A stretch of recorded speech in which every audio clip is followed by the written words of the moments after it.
Hey everyone, hoping you're having a great day. It's Grow with Joe here. So let me get the Facebook Live started. So I finally figured out why my screen sharing wasn't working on my iPad, and the reason why it wasn't working is because I had my VPN on, and when you have the VPN on, it just messes things up. So if you're having issues connecting with something, and a good chance is that if you have a VPN, your VPN is causing that issue. But today, what we're going to do is we're going to talk about how not to get stuck in life. So let me get the Facebook Live going.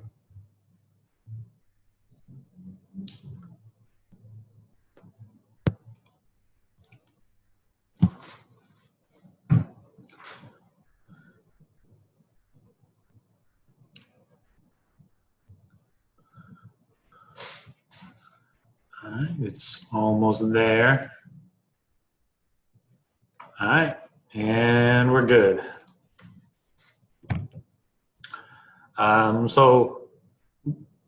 So today's Facebook Live is about how not to get stuck in life. And a really good way to get stuck in life is to minimize your liabilities and increase your resources.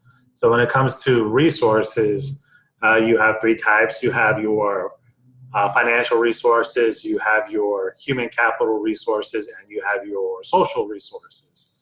So let's talk about your financial resources. So financial resources means like, hey, if you had money in the bank or you have enough in your investment accounts and everything, it gives you the option not to stick with something because, hey, if you're 60 years old and you want to retire, but you don't have any funds in your retirement account, guess what? You're kind of stuck in the same position. So you have to work a little bit longer or maybe even work for a lot longer.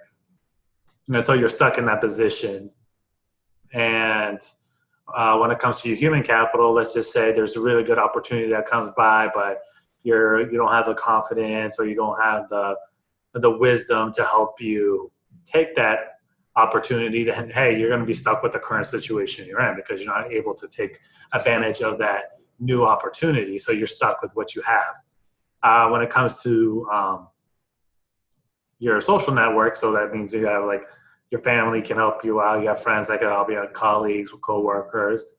That's because they trust you, they like you, and everything. But let's just say you just burn a lot of bridges and people don't really trust you. Then when you go ask them for a favor or something, they're just pretty much going to say no.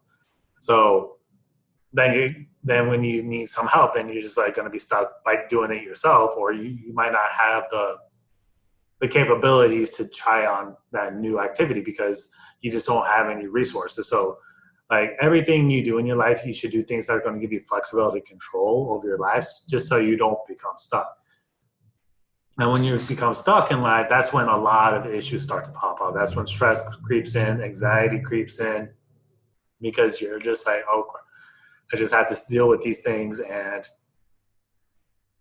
I don't want to deal with those things. I remember I was feeling stuck when I was in the Marines. Like my last couple of years, I didn't really enjoy it, just because I was on a contract, and you couldn't get out of your contract until your time was up, and so I was like, okay, I just gotta wait this out. And then the same feeling when I was with the federal government. I was like, okay, I'm kind of just stuck in this position. There's not really any opportunities for me to succeed the way I wanted to succeed. So I was just starting to feel stuck. And when I was feeling stuck, that's when I got miserable. I was like, I have to go to work today. I don't want to do this. And then there was like some days I was just calling in sick for mental health days just because I just did not want to deal with going to the office. But luckily for me, I had my GI Bill. So the GI Bill pays for all your tuition, and it gives you a monthly allowance for housing every month. So when I was living in DC using my GI Bill, it was providing me about $2,100 a month for living expenses, and it paid for my tuition. So I was like, cool, I don't have to take on any student loan debt, and since it was tax free, it's like, oh, this is pretty close to what I'm making as a salary employee. So I'm like, I'm just gonna go back to school and study economics, and then the goal was to become a financial advisor, and that's what I did. So the idea is that, like, hey, when you have resources, it's just going to prevent you from being stuck in your life. So I'm glad I was able to get out of that federal job after 8 months because I had my GI Bill and I had a plan. I knew, like, okay, I'm going to take these classes. And then I also decided to become a personal trainer during that time. And yeah, I was able to accomplish my goal, become a financial advisor. But to get those resources, you have to do some certain things. Like, so to get the GI Bill, I had to commit at least 4 years to the Marines to get that GI Bill. And yeah, it just helped out a lot to down the road. I still have my GI Bill, which is about 60 months. So I'm about to start this. If I get in, I should get in. I'm starting this online MBA program. Hopefully I get in. I don't think I should because it's pretty military-friendly school. But yeah, I have that option, and like it's going to get me some new tools in my toolbox. Plus, it gives me a basic allowance for stipend, so that's going to be helpful. And so when you're making decisions in life, make decisions that are going to give you flexibility and control over your future so you don't become stuck. And when I was in the Marines, like, I was eating, I was getting this paycheck. Like, I had some freedom to do like what I want, like at the weekends off. Like, yeah, I had some good times and there were some bad times as well. But like overall, like compared to other people, it was pretty good. But the idea is, like, I did that for 7 years. And there's some things, like sometimes you have to wake up at 5, sometimes you have to work on the weekends, sometimes you have to work a 24-hour shift, and like jumping through hoops and dealing with people you don't want to really deal with. But like at the end of the day, like, I have a roof over my head, I got something to eat and everything. So like in terms of the worst, it wasn't that bad, but it wasn't like filling my cup in terms of like what I really want to do in life. But I was able to pivot out of that situation by going to school and like work on yourself mentally. So like you gain wisdom, so you know what new opportunities are, just so you don't become stuck with what you currently have. I'm a big believer in life. There's the things you know, the things you don't know, and the things you don't know, you don't know. And it's the things that you don't know are the real opportunities in life to succeed. And so that's why I learned so much, because I'm trying to see, okay, what opportunities are out there so I don't become stuck if this thing doesn't work out anymore. Yeah, just constantly learn. So like when I'm going to the gym, I listen to podcasts in my car. I listen to podcasts. I say the ratio is like 80% podcast, 20% music. And like when it's time to work, it's work. When it's time to play, play. But the idea is, like, everything I do is trying to get myself flexibility and control over my future self. So make sure I reach out to my network to make sure like they're doing okay, and if there's anything I get help, just so I can build that good rapport with them, and just if I need a favor, I can help them out. If they need a favor, I can help them out. So it's create this win-win situation, and by doing that, I might learn about an opportunity that could really benefit me or them, and the world is going to be a better place. So like try to give, but the main idea of this space is like you got to do things that are going to give you flexibility, control over your future self. Let me see something.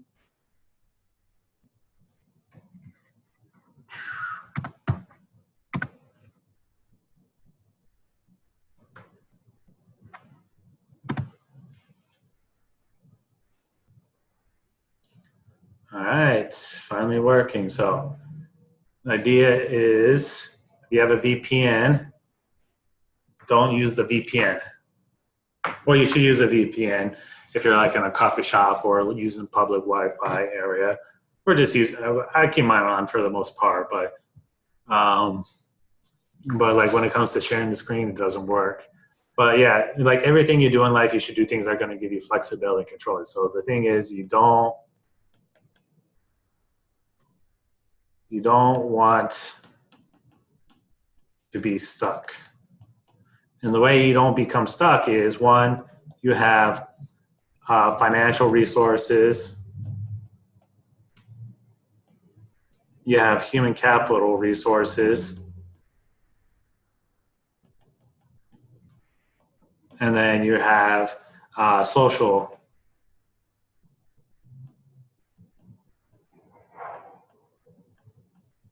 resources. But so financial, you just want to make sure you have an emergency fund because that's going to help you deal with an unexpected expense.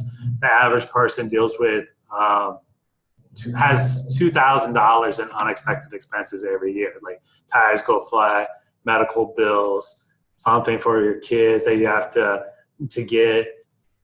Something's always going to pop up, and you just want to be prepared for it. So you want to take care of short-term needs that could pop up. So like just a good rule of thumb is try to save up to $2,000 in your emergency fund, and that will just help you there. So a good rule of thumb is you should be saving towards your cash management something. It could be 5%, 1%, whatever you need to do. Like, and the thing you got to remember is you don't have to be great to get started. You just have to get started and become great. When it comes to your human capital, what you need to do is you just need to start learning. So you got to read books, watch YouTube videos that are in your field. So like right now, I'm trying to get really into Google marketing. I mean, what I'm trying to do right now is get more into internet marketing, see how that will work out. And then, so I'm listening to different podcasts about internet marketing. I'm reading different books on internet marketing. A really good book to check out is .com Secrets and Expert Secrets by Russell Brunson. Really great book to get you started, because like there's a lot of different things that stack on top of each other that's going to help you build your skills within that area. And so you constantly got to be learning, and that's going to build up your human capital. So like I didn't realize, to start my own financial planning firm, I didn't realize that there was this network called XY Financial Planning that specifically targets Generation X and Y folks. Because normal as a financial planner, what the model is, has assets under management. So typically you need like $500,000 to $1 million before a financial advisor will actually sit with you. And so when I found about XY Financial Planning and learning about their subscription model, I was like, oh, wow, that seems way better than what I'm doing right now, because basically I was under that old model. And I was like, okay, I'm going to go start this thing with XY Financial Planning as in my association. Basically, I run my own practice as a registered investment advisory firm, and they help me build that out. So, but if I never learned, like, because I'm always trying to learn how to figure out how can I become better as a person, and so I was listening to different podcasts about financial planning and reading books about financial planning, just increasing my knowledge base about what's out there. And then I found out about this new great opportunity. It's like, oh, sweet, I'm going to go do this. And one, I love it because I'm basically my own boss. I don't have to worry about pleasing my previous company and like creating my business on my own terms. And I love that I'm more flexible in how I can promote myself and the different software that I could use. I could use any software I want. But with the previous company, I only had to use one. So, and it's a lot better. And it just gives me the flexibility. One of my goals down the road is I want to go live in Latin America for 2 years. And I could do this whole business from being a digital nomad from Latin America. And I was just listening to the podcast about financial partners, and they had ones like, oh, I live in Australia. Oh, I live in, I think it was France or something. I don't know. It was not in the United States. So I'm like, cool. That is exactly what I want to do. And so by expanding my human capital, it made me realize that, hey, there's more options out there than what I could see in front of me. And so then I'm not becoming stuck with what I have. So I just decided to like, hey, I'm going to do my own thing. And just by learning everything, it just makes me realize, oh, these are new opportunities out here. So I don't become stuck with what I have. I think one of the best things that ever happened to me was like going in the Marines and moving to Washington D.C. because it made me realize that, hey, where I grew up in a small town of 5,000 people, which mostly like rural farming community, it's like, oh, you just see like farmers and police officers and cashiers and small business, like small shops and everything. And so I was like, oh, this is where my ceiling is here. But that's what I thought my ceiling was at. But then by moving to Washington, D.C., I was like, oh, there's all these new organizations and everything and new opportunities and networking groups that I could go to. And so it raised my ceiling from here to up here. And I was like, oh, wow, that is really eye-opening. And so it made me like not get stuck in my one way of thinking. So like you got to increase your human capital just to know what your options are and what your ceiling is. Because if you don't know what your ceiling is, you're just going to go by what you see in your environment, and that might not be the best for you. So work on your human capital and expand your horizon on what is available to you. When it comes to social resources, one thing I like to do every day is reach out to 5 people in my network. I got this tip from Jordan Harbinger on the Jordan Harbinger show. He has this course called 6-Minute Networking, or just type Jordan Harbinger 6-Minute Networking, and he gives you scripts and everything. But the idea is like, hey, you want to reach out to your network, because if you don't put any energy into your network just to see how, I just do it like every 3 months, or if it's with his family, you just try to reach out every month to just see how they are doing. And with the family, I need to get better with it, and close friends need to get better. But the idea is I do reach out to 5 people every single day just to see what they're doing. Like I reached out to this high school friend last week that lives in Russia, and he's here in Oregon for like a week and a half. And if I never reached out to him, I probably would have missed him. So looking forward to seeing him. So good thing I reached out to him to see like, hey, what's going on? What are you up to? And like, coincidentally, he's going to be here in Oregon for 10 days, but he doesn't live here. So I haven't seen him in a long time, probably like 8 years. So I'm excited to go see my friend Marcus. Got to reach out to him, actually. He just flew in today. But yeah, just reach out to that guy. Just reach out to other people in my network to see, hey, how can I help you out, or like what's going on? Just tell them about myself and just keep in touch. It doesn't have to be much. You don't have to have a half-hour conversation. It could be just like 2 to 4 text messages back and forth. Like, okay, cool, good seeing you. If you need anything, please reach out. And so, but yeah, you got to realize that your network is your net worth. So if you're hanging around a lot of high-value individuals, you're going to be a high-value person. And by doing these 3 things, you're going to ensure that you don't become stuck. If you only focus on 2 or 1 of those things, you're going to get stuck eventually. Because with like your financial capital, if you're always spending and everything, you don't put anything away for your retirement, there's going to come a point where you cannot work anymore. And then you're going to be forced to go on Social Security, and then you're just going to take a reduced standard of living. So, but there's things that we can do as a financial planner to make sure that, oh, here's your plan, here's a strategy you're going to use to help you reach your goals. Human capital, like there's been so many jobs that have been destroyed by technology. Technology is moving pretty fast, but there's also, it's opening up new jobs, but those jobs are much more advanced. What we need now is not people to load and offload trains. We need people to program driverless cars. So that's going to require more skills, more talent, and everything. So got to work on ourselves. And you know, it doesn't have to be that adaptive computer. You can make anything can be a job. You just got to learn how to make it a job that pays for yourself. And then social capital. If like nobody likes you and you're looking for this job or a new recommendation, no one's going to give you a recommendation. Like, okay, you're screwed. Like, so yeah, you're just going to get stuck either way. So you want to make sure that you have all 3 in line, because that's going to prevent you from not being stuck. And Yeah, another thing on human capital, like a goal of mine is to read 2 books.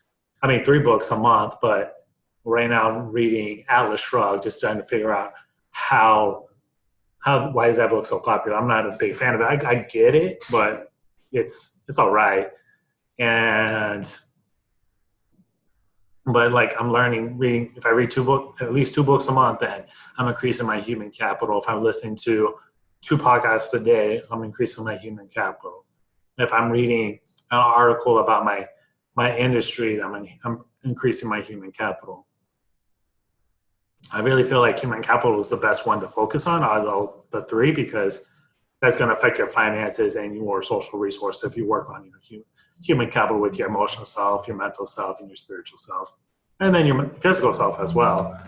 Yeah, I was having a conversation with a friend earlier today we went to high school together. He went in the Marines. I went in the Marines. I told him like, man, I can't understand like how I would make it to 20 years because my back is just killing me some days. And yeah, it just breaks you down. So if I break down physically, I need to make sure I'm relying on my brain to make sure that I don't have to be in a job where I have to rely on my physical capabilities because if I have to use my back all day, I'm not going to last. So that's why I work so hard on my mental self because yeah, cannot be in a job that's physically demanding because it will just break me down. So yeah, so these are the things to help you not get stuck in life. So if you have any questions, what you can do is just email me at info@growwithjoe. Me. That's a way to contact me if you have any questions, or if you're interested in getting a one-on-one coaching session, or have any questions about a one-on-one coaching session, you could send me a question there. You could also go to my website, growwithjoe.me. I'm also on Instagram. I do a lot of stuff on my stories every day, just show you what I'm doing and just to give you more information. Also, I have a book that that you can get for free. All you have to do is just pay for shipping and handling. And so you get the free book, and it also comes with a report with my top 15 books, top 15 podcasts, and top 15 YouTube videos to help change your life. And you can get that free book at growwithjoe.me.